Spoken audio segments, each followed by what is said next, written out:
Meu nome é Tainá, tenho 18 anos, moro com meus pais, tenho 2 irmãs, estou terminando agora o 3º ano de ensino médio.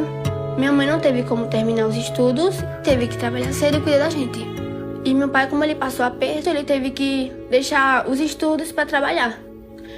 O que a gente tem de fazer aqui em casa é estudar. Tudo eles é estudo, meus pais.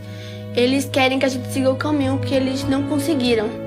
Agora a realidade é diferente, né? Porque tem uma escola 10. Foi algo muito bom. E agora com a minha irmã também, literalmente nós pagamos até o aluguel de casa, ajudando nossos pais. Um incentivo muito bom pra gente, pra continuar frequentando a escola. Não precisa trabalhar agora e graças a Deus temos a escola 10.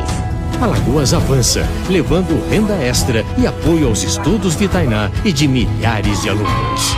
Eles querem que a gente cresça. Eu vou terminar o ensino médio e eu vou ser enfermeira. Governo de Alagoas, governo do coração.